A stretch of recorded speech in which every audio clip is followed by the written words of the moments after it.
We will begin shortly and then have some questions. So, Foreign Minister of Ukraine, Dmytro Kuleba. Yes. The floor is yours. Good afternoon, all.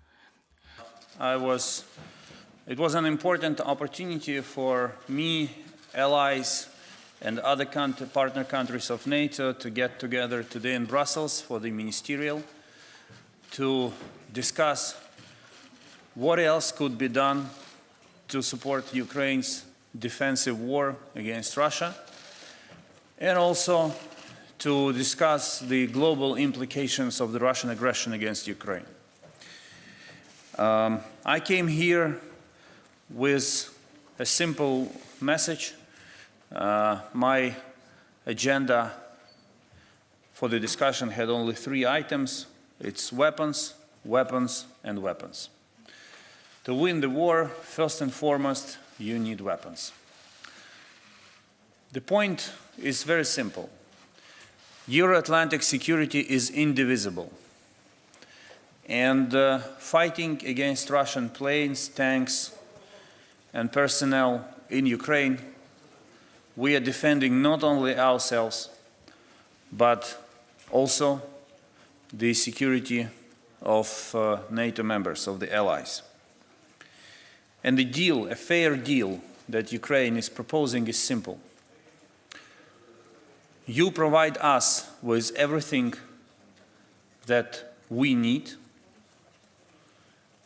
and we will fight for our security, but also for your security, so that President Putin will have no chance to test Article 5 of the North Atlantic Treaty.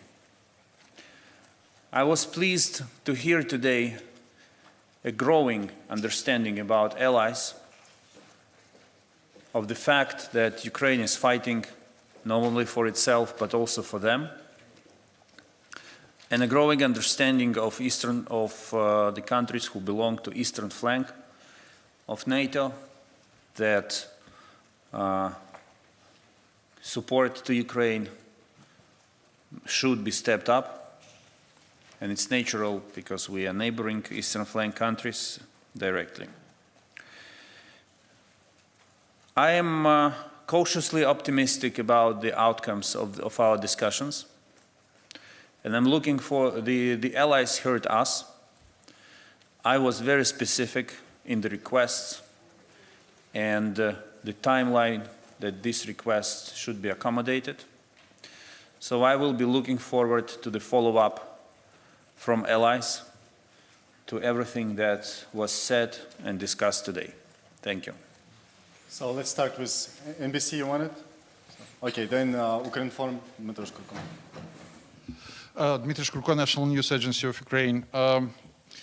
General Secretary Stoltenberg said that Russia needs like 2 weeks for regrouping its forces before the next major offensive operation. So that my question is if Ukraine have enough time to recover before that offensive and to prepare properly. And the second question is quite a diplomatic one.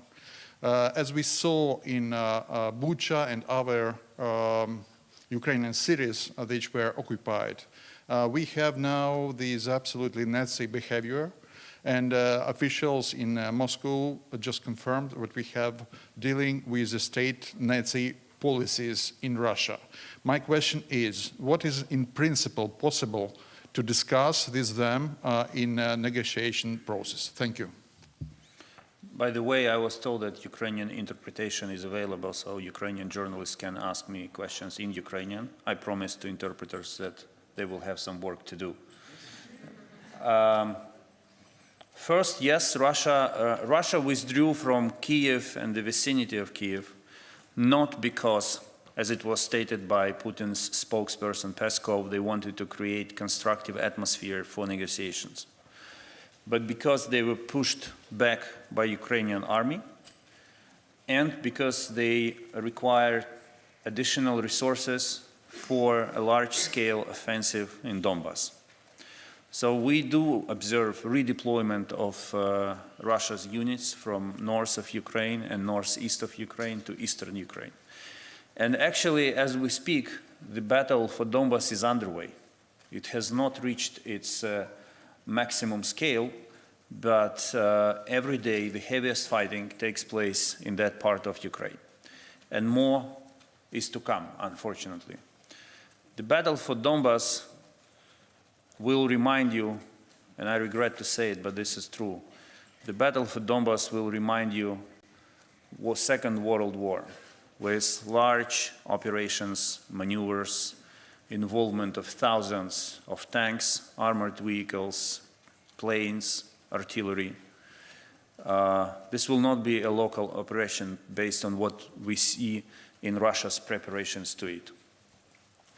Russia has its plan, we have ours, and the battlefield will decide, and the outcome of this battle will be decided on the battlefield.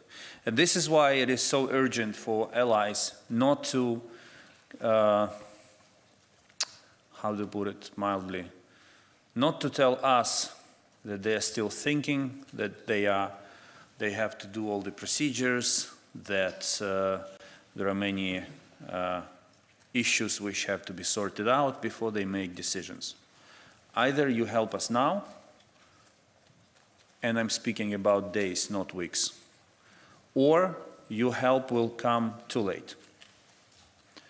And many people will die, many civilians will lose their homes, many villages will be destroyed, exactly because this help came too late.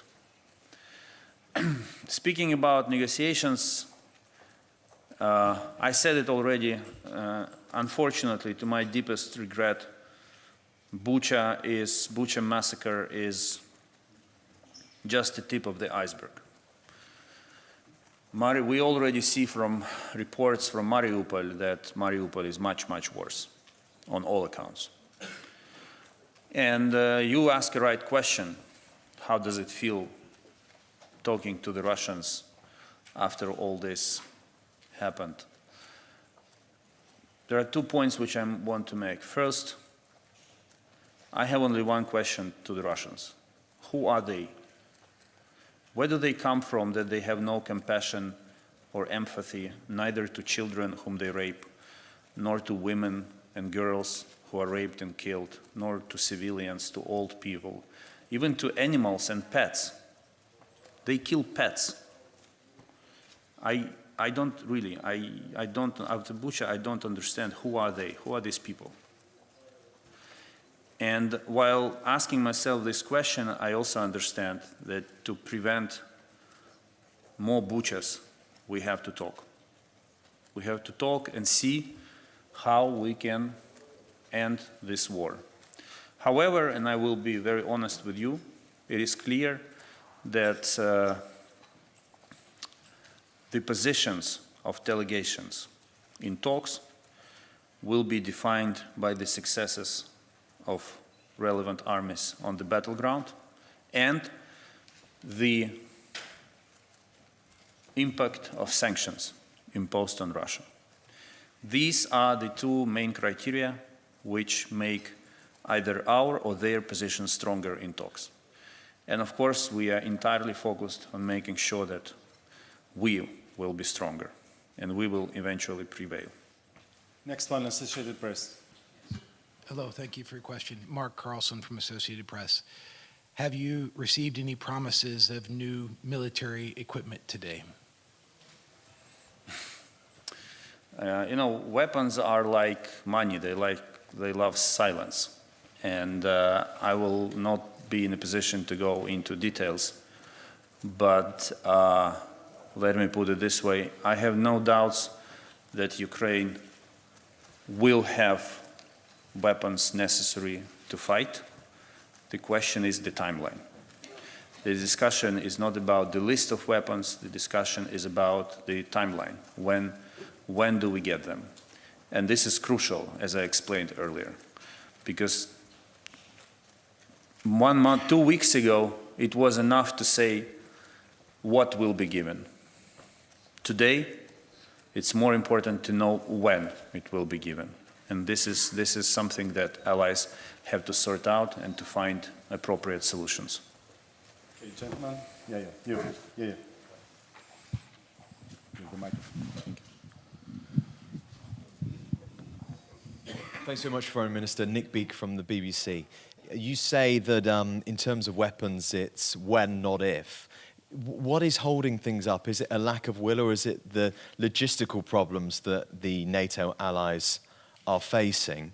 And also, President Zelensky has talked about the recent sanctions that the UK and the US have been saying will make a big difference. He says that they're spectacular, but they're not enough.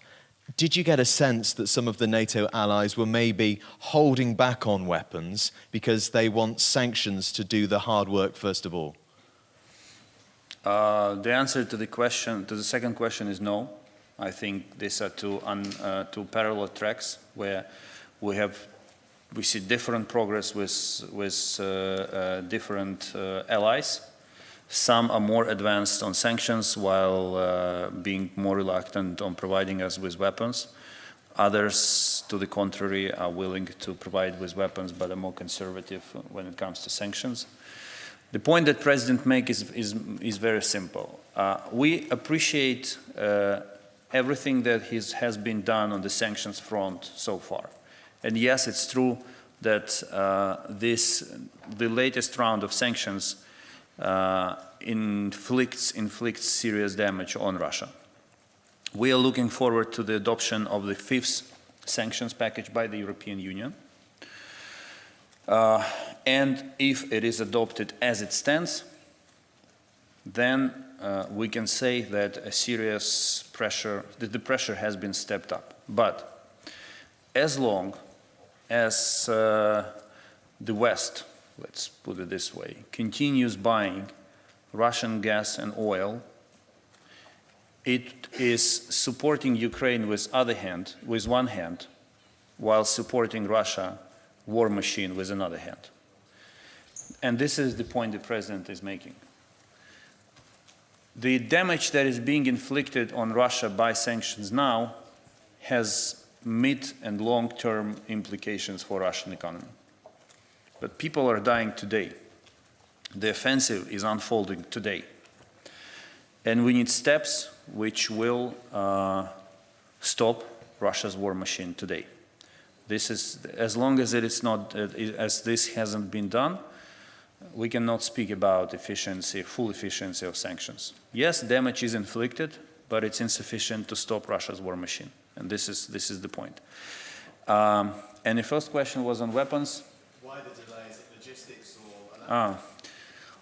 or...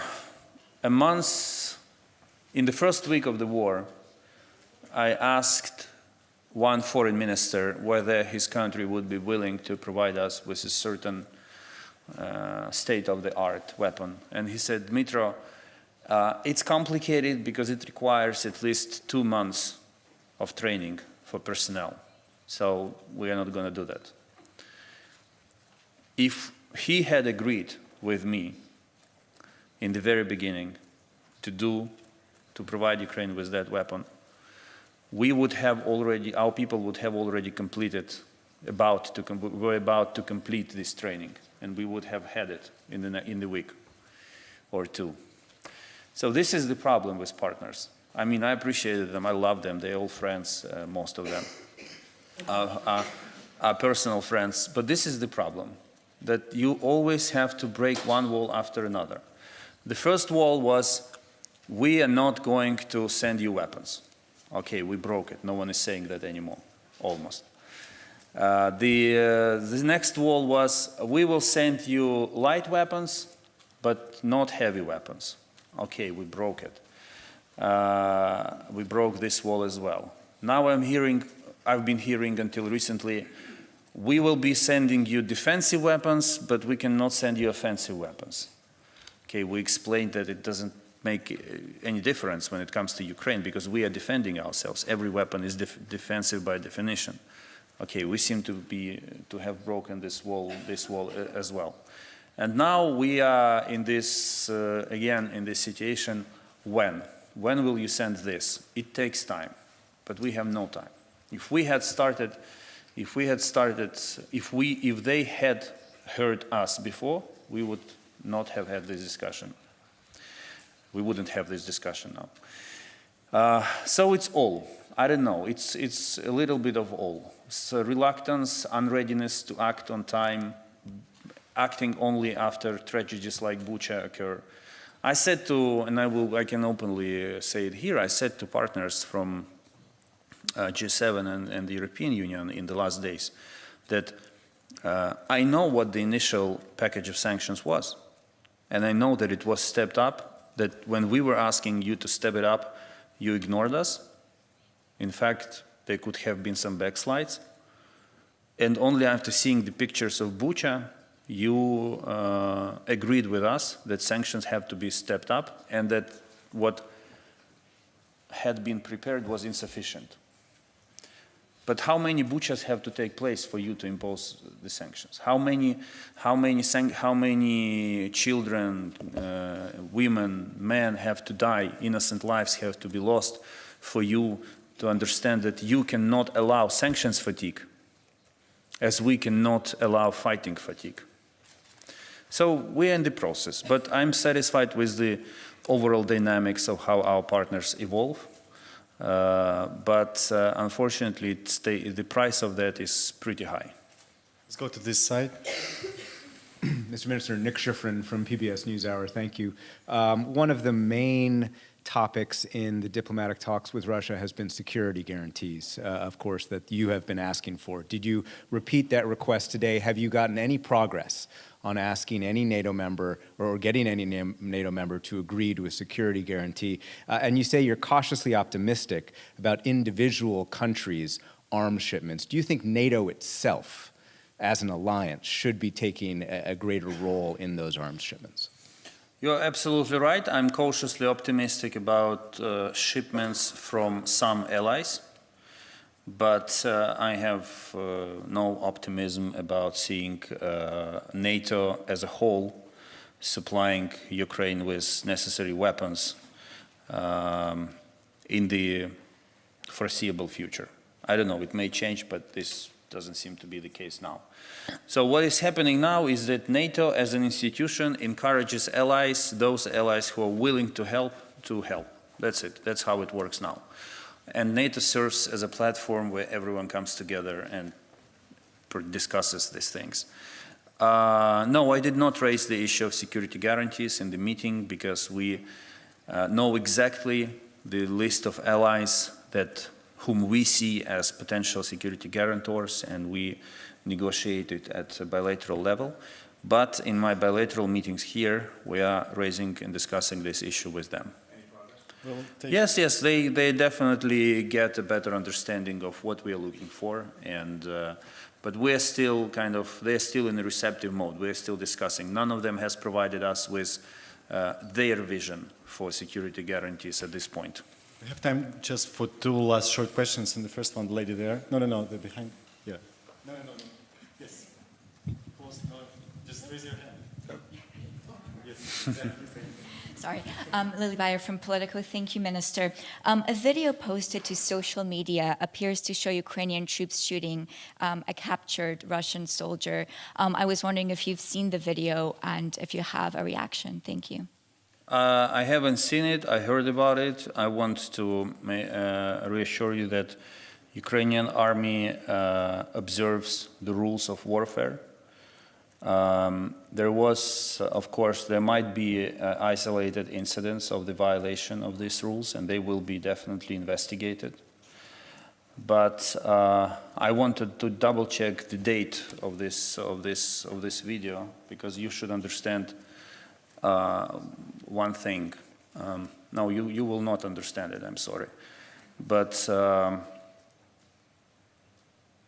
you don't understand how it feels after seeing pictures from Bucha, talking to people who escaped, knowing that the person you know was raped 4 days in a row. And when she finally made it to Kiev, she was directly taken to the psychiatrist. You don't understand how it feels that Russian soldiers rape children. This is not an excuse to those who violate the rules of warfare. on either side of the front line. But there are some things which you simply can't understand. I'm sorry.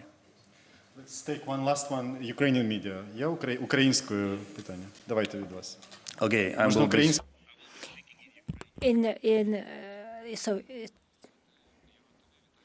Vitaly Sizov, YouTube. Your Turkish colleague, with whom you met, as far as I understand, he was optimistic, and he said that he hopes that you will have a meeting with Lavrov and that they are trying to organize such a meeting. Is there any reason for optimism? Is there any possibility that you might meet Lavrov? Well, from what I hear publicly from Mr. Lavrov, I don't get any optimism. Each comment that is done by Lavrov is undermining and blocking negotiations, not trying to continue them. But at the same time, I have met him once in Antalya. I don't have any particular personal feelings that would prevent me from meeting him again if it's necessary to stop the war in Ukraine. Minister Lavrov is part and parcel of the system created by President Putin, and the fact that he justifies the bombing of hospital in Mariupol and the atrocities in Bucha and the war crimes in other villages and cities in Ukraine, and that he's actually calling them fake makes him complacent in this crime. But I'm ready to meet him if it helps us to stop the war and to stop killing people. I'm ready to meet him, the minister. Thank you.